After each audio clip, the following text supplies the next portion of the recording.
देश में आपातकाल के 40 साल पूरे हो गए हैं। 25 जून 1975 को ही तत्कालीन प्रधानमंत्री इंदिरा गांधी ने देश में इमरजेंसी लगा दी थी।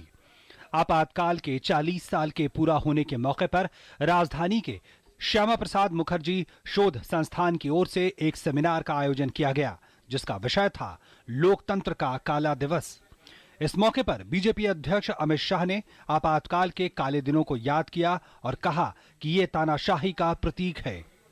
आपातकाल ना ऑर्डिनेंस से आता है, ना ऑर्डिनेंस लाने की मजबूरी पैदा करने वाली घटनाओं से आता है।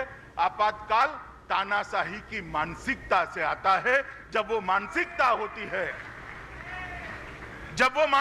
होती है तो घटनाएं भी पैदा होती है, और जब घटनाएं पैदा होती है तब ऑर्डिनेंस निकालने की मजबूरी भी होती है। आपातकाल का मूल कारण दूसरे के विचार न सुनना, दूसरे को विचार की स्वतंत्रता को छीन लेना और एकाधिकारवाद के साथ पूरी सत्ता अपने हाथ में करने की मानसिकता, वो आपातकाल की जननी है।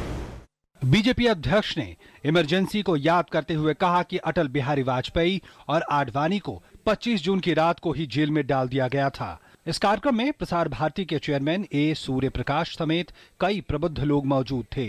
प्रसार भारती के चेयरमैन ने इस मौके पर आपातकाल के दिनों में प्रेस की आजादी को लेकर अपने अनुभवों को याद किया। When the emergency was imposed, I was a correspondent of the Indian Express in Bangalore. One of the first things the government did was to appoint a chief censor. The chief censor was the Inspector General of Police, Karnataka. So all reports that we wrote for the paper had to go to him. All editorial matter, every editorial, main articles in newspaper, everything had to go to the IG of police. And he had some inspectors of police and some information department people. They would go through everything and they would decide what to publish and what we don't publish.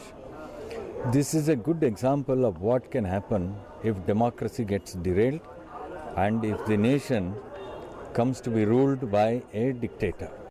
BJP अध्यक्ष की ओर से इस मौके पर emergency के दौरान jail गए कुछ लोगों को सम्मानित भी किया गया। बिक्रमजीत सिंह की report, news night desk, DD news.